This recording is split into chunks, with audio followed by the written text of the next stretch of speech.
Bizga so'zlab bermoqchi bo'lgan nutqingizdan boshlaymiz nima? Bugun men kishilarga so'zlab bermoqchi bo'lgan narsa psixologiya va taraqqiyot. Chunki nurg'un vaqtda psixologiya tilg'ilinsa, nurg'un odamning kallasi deb o'ylayotgan esa, bu yoqqa kasallikni davolaydigan, ruhiy kasalliklar hapisidan panda qaraydi. Amaliyotda psixologiyaning ruhiy kasallikni saqaytishi psixologiyaning faqat kichik bir tarmoqi. Amaliyotda psixologiya jamiyatga nurg'un sohalarga balkim men ko'p turib o'tmasam, barliq sohalarga psixologiyadan iborat bu fan singib kira oladi va shu sohalarni taraqqiy qildira oladi. Shu men bugun so'zlab bermoqchi bo'lgan tema psixologiya va taraqqiyot. Va, qandoqda sahnimizsiz qoldi ustoz. Endi men temamni boshlashdan burun men o'zimning azroq shaxsiy yaxshi ko'radigan narsa to'g'ri so'zlab beray. Ba'zi odamlar bor, har xil narsalarni yig'idi. Masalan, pochta markasi yig'diganlar bor. Yana ba'zilar har xil cho'lponlarning suratlarini yig'diganlar bor. Men amdas nima yig'man desam, men asosiyatda shu atir yig'ib olaman. Ammo o'zim atir ishlatmayman. Bir kun uyga men qarab o'zimning atirlarini sanab baksam, 20 nechadan ortiq atirlarim bor ekan. Men bu atirlarni tiz baktım. Yani bahası bo'yicha tiz baktım. Mening atirlarimning ichida eng aziz qancha pul ekansa 20-30 koy. Eng qimmatli bo'lsa 2 ming hatto 4 ming koylik atir bor. 20-30 koylik atir qarasa quti shunda yo'g'on. Ammo azan. Qimmatlari qarasa shunda kichik, ammo qimmat. Men shu farqni bilish uchun men buni tor orqali bu atirlarning zodi tuzilishini ko'rib bakmoqchi bo'ldim. Natija nima chiqdi degan vaqtda bu atirlarning mayli 20-30 koy bo'lsin, mayli 2 ming koy bo'lsin, mayli 400 koy bo'lsin, hammasining tarkibiy qismining 95% o'xshash bo'ldi ekan. Nimasi suv ekan. Ham buni o'xshamaydigan yer nimasi? O'xshamaydigan qismi faqat 5% qismi. Bu 5% qismi zodi nima? Men shu vaqtda bir narsani o'ylab qoldim. Odamlarmi biz atirlar hech qanday farqimiz yo'q ekan. Mayli biz qandaq bir millat, qandaq bir davlat, qandaq bir yerda yashaylik, amaliyotda har bir odamning 95% qismi o'xshaydi. Hatto uning yuz bergan ishlar o'xshaydi. Hatto bu yuz bergan ishlar tufayli bizning ruhiyatimizda yoki psixikimizda kelib chiqadigan o'zgarishlar o'xshaydi. Ammo 5% qismimiz o'xshamaydi. Shu 5% qismimizning o'xshash bo'lmaganligi tufayli ba'zimiz az odamga aylanib qolamiz, ba'zimiz qimmat. Ba'zimizning hayoti xushallik bilan o'tadi, ba'zimizning tragediya. Ba'zimizning hayoti shunchalik hurmatlar o'tadi, ba'zilarimiz bo'lsa charchashlar o'tamiz. Unda olsa bu 5% qismi zodi nim qismi. Bugun mening so'zlayganim nimasi? Dal odamlarni farqlantirgan 5% qismi. Albatta bu 5% qismi nimasi? Dal insonning psixikalik ko'z qarashi va psixikalik sog'lomligidan iborat bo'ladi. O'tganda bir leksiya so'zlagan vaqtda men bir bolani o'rnidan to'g'izdim. O bolaga bir oldingizga bir taga taş qaşlangan 100 kiloluk tağanı qo'yab uyga keting desam qanday ketasiz dedim. O bal o'ylanib qoldi. Chunki u 100 kiloda, uni ko'tarib bo'lmaydi. O oxir men bir do'stimni chaqiraman dedi. Agar u do'stingizni ko'taramiz desam, yana bir do'stim chaqiraman dedi. Bo'ladi, unda bo'lsa 3 odam hozir 100 kilo qaşlangan tağanı ko'tarib uyga ketdi. Ondan men buni o'zgartirib etdim. Unda bo'lsa bu qatim bu tağanın ichiga 100 kiloluk taş emas, 100 kiloluk oltin qaşlab tashlab bersam-chi, sen o'choq do'stim nargiz to'lamayman dedi. Men dedim, albatta to'lamaysiz. Nima ish to'lamaysiz? Chunki 100 kiloluk taşni biz bu bolaning mo'risiga qo'ysak, u bola cho'qim yag yiqilish mumkin. Ammo 100 kiloluk oltinni uning mo'risiga qo'ysak, meni uchun yiqilmas mumkin. O cho'qim nimasi? Bu 100 kiloluk oltinni xotirjam uyga elib keta olish mumkin. Nima ishqa? Fizik nuqtai ilib aytgan vaqtda fizika yolg'on so'zlash bilmaydi. Chunki fizik sho'ylab aytganda 100 kiloluk taşmi 100, 100 kiloluk oltinmi 100. Ammo psixologiyada-chi, psixologiyada odamning psixikasi unda his qilmaydi. Biz sho'ylab aytgan vaqtda, ya'ni shu bolaning mo'risi biz bir girdab o'ylasak, 100 kiloluk taş uningga eg'ir tuyulgan bilan 100 kiloluk oltin uning yenik tuyuldi. 100 kiloluk oltin yeniklik qolmaydi, ammo yenik tuyuladi. Ondan sonra neymiş bu yenikle kanmaydı ama yenik tuyuldu. Çünkü Adem'de intan yuçrum bir güç buludu. Adem bu özünün gücünü köpünçü vaklarda çıkamaydı. O kanda vakt çıkıdı, o del özü muamul kılatkan meselege, özü muamul kılatkan, öz götürevatkan tağanın kımmet azallık asasen, onun bedendeki güç, şunun asasen tenşildi. Ondan sonra psikologiyaların terakkiyatının neymiş ki bunda zıç münasibeti var. Hemen bir ayalının bir balısını köyken, bu bala Daim ata-onasidan pul elib, o'zining saboqdoshlariga xejlab berdi. Bu xejlab berish jarayonida faqat nima ish qildi deganda, yosh bolalar bilan yaqin turishni, yosh bolalar bilan paranglashni yaxshi ko'rdi. Keyin bu cho'ng bo'lgandimi, degan cho'ng bo'lgandimi, boshqalarning uning bilan paranglish uchun, boshqalarning uning yerida turish uchun haddan ziyoda kuch chiqardigan yoki haddan ziyoda uningga qurbonlik bergan ishlar chiqadi. Bu xil bolalar nemishqa bu xil xarakter bo'lib qoldi desa, bular bolalik davrida ota-onasi tarafidan yetarlik paranglashish, yetarlik muhabbatga erishilmaganlik uchun cho'ng bo'lgan vaqtda, kichik vaqtda erishilmagan shu narsa uchun tirishilgan gap. Ham eng xatarlik uchun. Bo'libmi oilada aka ini bo'lgan vaqtda inisi qanday psixikalik kayfiyat shakllanib qoldi degan vaqtda u kichik vaqtida doim nurg'unlagan e'tirof qilishlar akisidan ular ketib, agar o'ziga ota-onasi tarafidan yetarli e'tirof qilishga erishamagan vaqtda bu bola cho'ng bo'lgan vaqtda doim o'zining qobiliyati ekanligini, o'zining nurg'un ishlarni qila oladiganligini kishilarga isbotlayman deb tirishib, nurg'un vaqtlarni men aqlliq, men qila olmayman degan narsani kishilarga bildirman deb avorul. Eng qo'rqinchli shu desa odamlarda xo'sh taynib qilish psixikasi shakllanib qoldi. Qo'sh taynib qilish psixikasi eng xatarli. Qo'sh taynib qilish psixikasi degan qanday narsa degan vaqtda bir yoqdan qarasa boshqalarning muhabbatiga muhtoj bo'ladi, yana bir qarasa boshqalar uning yaqinlashsa uni ishtirib yetadi. Demak, psixikada bu xil yuchuq shakllangan vaqtda odamning taraqqiy qilish uchun sarf qilish tegishlik nurg'un vaqti, energiyasi dal mush yuchuqni yepish uchun yoki bu yuchuqni to'ldirish uchun yoki bu yuchuqdan qochish uchun sarf qilindi. Natija degan vaqtda u eng oxirida o'zini aldaydi, eng oxirida uningdan hech qanday natija kelib chiqmaydi. Endi xatarlik yeri nima? Xatarlik yeri biz jamiyatda hozir aktiv energiya deydigan bir nuqtani deyishga boshladik. Aktiv energiya degan nimasi amaliyotda bir xil kayfiyat. Ammo boyating yuchuq tufayli nurg'un odamda bu xil aktiv energiya taqalmaydi. Natija esa uning turmushi to'limi parakendichilik eng muhim nimasi o'xshash bir xil nusxada aylanadigan gap. Bu xato bizim psixologiya doim biz tilga oladigan, agar bir odamning qo'liga bolq tutqizib qo'ysang, u mix izlaydi.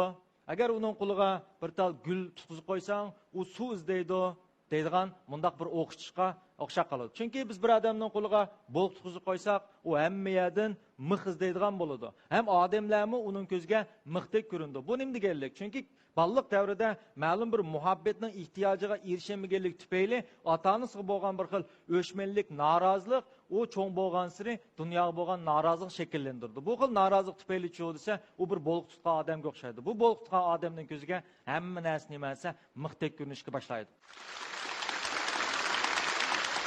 O'tgan bir ayol mening ishxonamga kirdi. Bu ayolning bolasi ko'p harakat qilish kasalligiga giribtorlik qilibdi. Bu ko'p harakat qilish kasallik degan nimasi hozir 1000 bolaning ichida birisida bo'lgan bir xil kasallik. Ya'ni bu xil bolalarning diqqat saqlash, ya'ni diqqatni diqqatni yig'ish vaqti nihoyat qisqa bo'lganligi uchun bularning harakati bir qadar jiq bo'ladi. Endi bu xil bolalar maktab o'qigan vaqtda do'tdek ko'rinib qoladi. Amaliyotda bular do't emas. Bular faqat nimasi diqqatni yig'maganlik tufayli ba'zi narsani bilolmaydi. Ota-onalarning ko'z qarashi bo'lsa, bu bolalar ajoyib kapsiz tuyuldi. Amaliyot bular kapsiz emas. Bular faqat nimasi qilayotgan ishga yetarlik diqqatni yig'maganlik uchun ularning diqqati to'xtamay cheshib turdi. Ham bu ayolning bolasi qanday? Bu ayolning bolasi dal mana shunday ko'p harakat qilish kasalligiga girib qolgan bola. Bu ayolning deyishicha bu bola shunchalik kapsizki, uni ota-onasi, dadasi, onasi, akasi boshqurib bo'lmagan, tillab beqibdi, maqtab beqibdi, mukofotlab beqibdi, ammo bu bolaning harakatini hech qanday qilib o'ngshamagan. Ham bu ayol deydi, hozir ham bu ma'lum bu bola g'alati bir ish chiqarib oldi deydi. Ya'ni yarim kecha o'ldi deydi. Yarim kecha bo'lganman, bizning uyda bir sapa bor deydi. Shu sapadan sakrab o'ynaydi deydi. Ham bir yarim kechada sapadan sakrab o'ynasa bizga mayli ekanmiz deydi. Ammo bizning uyimiz 3-qavatda deydi. Balam 3-qavatdan sapadan sakragan ekan, asıl qo'shnining aramlashib daxlitib, ular hamda shunda qoqsha ketdi deydi. Hatto mening balam sakrashga boshlaydi, no'g'ushva. Uni uradi deydi men. Bizning shunda munosabatimiz yaxshi deydi. Ammo mush balam tufayli hozir bizga ta'tir qarab ma'ngan bo'ldi qo'shnimiz deydi. Mushini qanday qilsam sapadan sakramaydigan qilaman deb kepti bu ayol. Men dedim, undas bu o'ng'ay emasmi? Siz bugun qaytib yo'lishingiz bilan birga balingizdan burun sapadan sakrab o'ynang dedim. Desam, "Ma'lum bu nima deganingiz?" dedi. "Mushunda degani. Men buni qachon tushundirib pulum sizga, men degandeklik qiling" dedi. Debdi yo'ldishiga. Bunda eli ma'lum dedi, hechkimni sekraydigan bir shifa ekan deb.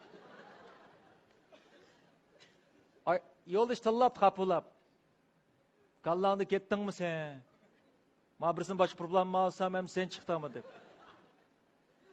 Hem bu ayol men sekrimizni men sekrayman, elimelmanda degan deb yerim kichik bo'lganda sekrib o'ynagan gap sapadin. Hem kichik bola sekriz dirindira tushgan bilan yo'g'on xotin vang tushdi ekan da u yerga. Pastkilning resmiy savartaq to'shatib o'qitdim. Bu qatimda urib jumibdi. U ma eshikni echiblam past turib vaqira tilla ketdi. Qanday nimilse? Bu yerim kichik nim bala qoldim sizlar qo'shnilar. Deb tillab ketgandan keyin balasi sakrab chiqibdandan. Apa jim tursan olmamda. Baka qo'shnining aramini buzmaydi. Endi bu kichik misolda biz nima tushunyapmiz vaqtdoshlar? Birinchi ssenariyada ona qaqshig'uchi, ya'ni jimto degichi. Demak, jimto degichi bo'lganken chuqum jimtomoch paydo bo'lgan gap. Ikkinchi ssenariyada cho'lsa men onani jimtomochga aylantirib qo'ydim, uyda darhol bir jimto degich paydo bo'ldi. Demak, bizmo kishilik turmushimiz nimasi?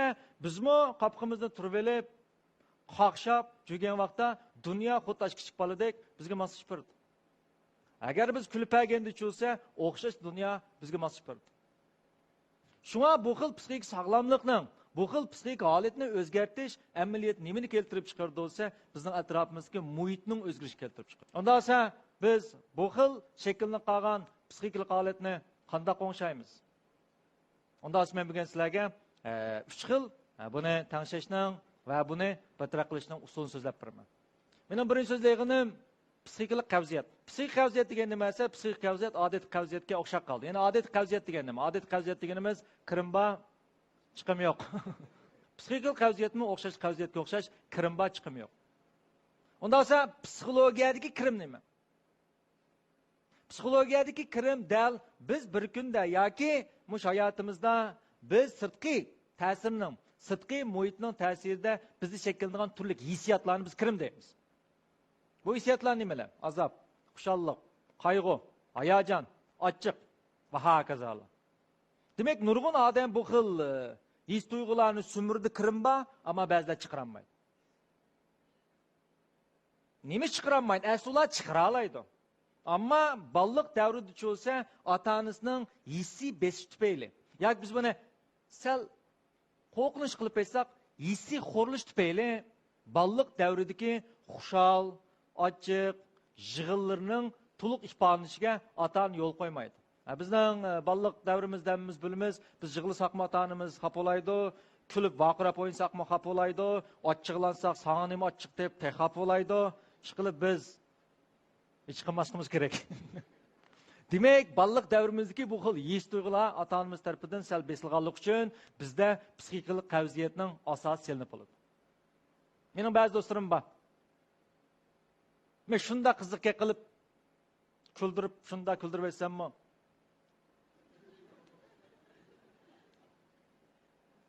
Cho'nspek kislik deb olamdi ham buni. Ama yana ba'zi odamlar var. Mening shu psixik ishxonam kirdi. Bular deydi, jinim ma'lum. Men ishimdan chiqarib bir buqildab yig'ilib etgan bo'lsam, saqay ketdim deydi. Ammo yig'layolmaydi. Azoblanmamda azoblandi, ammo yig'layolmaydi. O'tganda ballig'i vaksina emlaydigan bir yerga kirdim. Kirsam shu ballining quliga yo'g'on alaqa jingdan sanjatdi. O bichora ballining shunda qo'qab ketaylik. Ama dasapsın deydi o sende turvaptı. Çıkılma. Tükem gidiyor. Oğan balığı o. Oğan balığı çıkılmaydı o. Ama o biçar balığının güzellikle yaşa. Minda. Mana bu nimasi psixik qavziyat. Shundoq bir narsani bilishinglar kerak. Odam badanda azoblanganda shakllangan bir xil zararlik modda bo'ladi.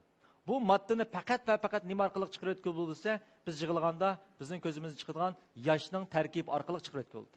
Shunga psixik qavziyatning oldini olish uchun nimasi balliq davrida bolalarning har xil hissiyotlarga yo'l qo'ymoq lazım. Shunga bolalar tezda yig'laydi, tezda kuladi. Shunga yig'lash bu nimasi psixik sog'lomlik hisoblanadi. Shunga ma'lum nuqta olib aytganda ayollarning erlarga qaraganda psixik hisoblash nisbati yuqori. Chunki ayollarning mingizga saqan qur'on sal cho'ng deymiz. Bu deganlik o'tmishni as saqlab olish ixtiyori bir qadar kuchli. Şu ayollar tug'ma o'tmish yuz bergan ishlarni oldirab o'tkazib o'tmaydi.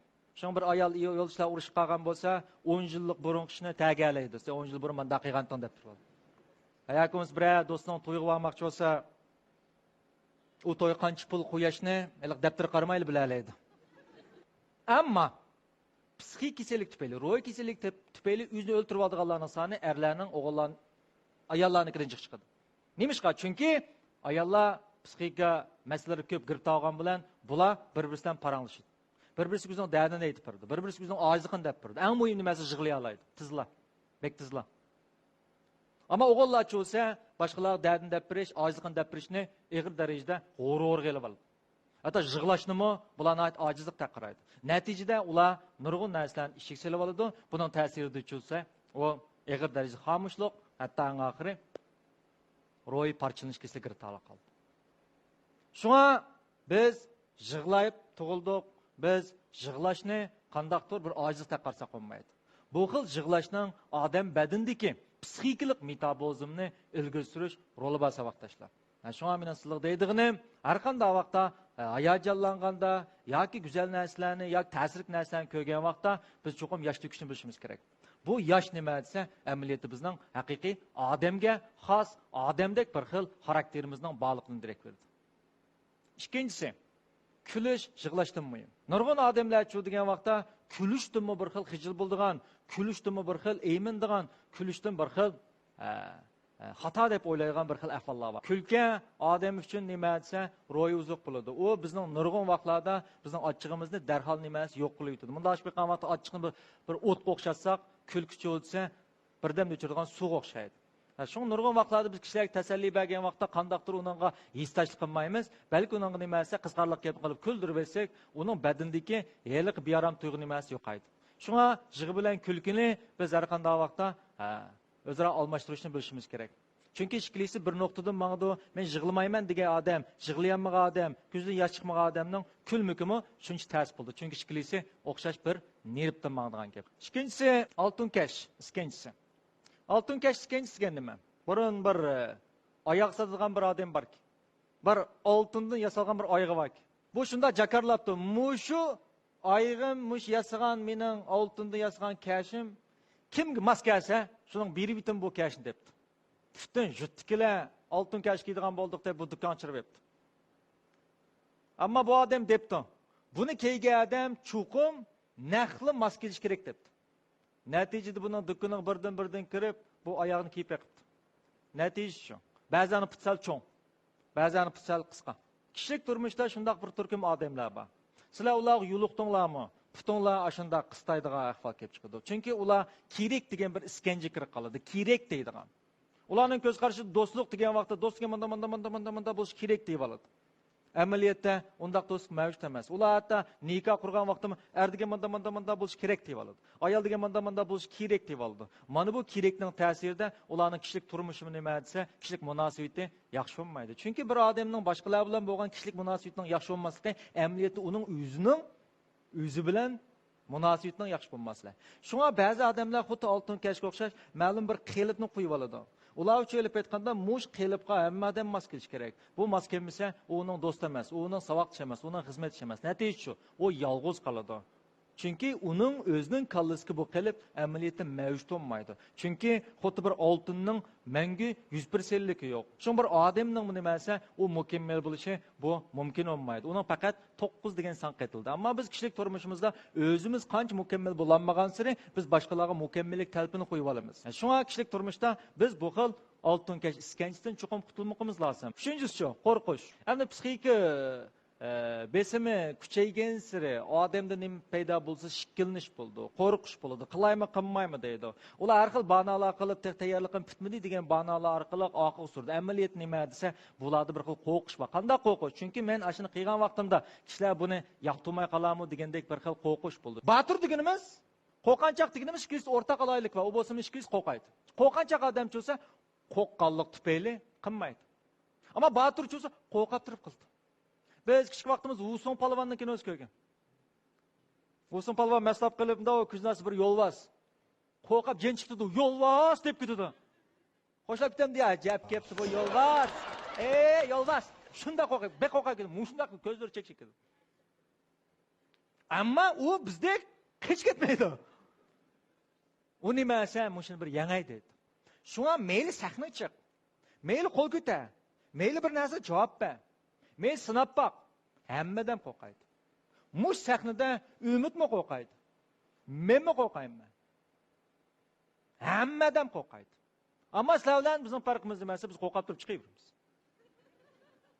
Ani qo'rqash tuga qoldi. Sizlar bo'lsa qo'rqib ketganlik tufayli chiqmaysizlar. Shu sizning qo'rqishinglar bag'ansa chiqadi. Shu bu yerda qo'rqash silliga asosan yo'g'on bo'ldi. Herkes qo'rqash cho'ng kichik emas, qo'rqash o'xshash. Ammo sil kichikligining siri u yo'g'on ko'rinadi, sil cho'ngaygan siri u kichik ko'rinadi. Shu men o'tganda oliy maktab intamsiz bilgan bolalar shunday dedim. Men jiddiylashyapman dedim. Bek yaxshi bo'pti-ku. Jiddiylashish yaxshi, chunki jiddiylashgan vaqtda börek usti bezi hormon chiqardi. Bu xil hormon nimani keltirib chiqardi bo'lsa, odam badandagi qonlarning aylanishini, odam badandagi glyukoza va shakar shaklida saqlangan energiyalarni chiqarib turdi. Bu xuddi o'rmonlikda yo'l uchrab qolgandek. Biz o'rmonlik yo'l uchrab qolgan qanday qilamiz? Bizning butun diqqatimiz yo'l bosili bo'ladi. Mundal qaraymiz. Quluqimizmi yo'l bosdan pushildashtirdi bo'ladi. U vaqtda birasi Jenem, deysimi? Biz anglamdik, biz anglamaymiz. Çünkü bu yerda hayat, mamat meselesi var. Biraz man elib al deysimi? Qaramayım, çünkü yol baslam. Biz u vaqtda ya jugurib tutulmoqchi bo'lamiz, yoki daraxt yamish pushilmoqchimiz, yoki bu so'ngdek uni yangmoqchi bo'lamiz. Bu vaqtda bizning badimizga barliq kuchlar chiqadi. Siz o'ylamagan kuchlar chiqadi. Demek odam badaniga bu yoshirin kuch nimasi, oyndaq jiddiylashgan chiqadi.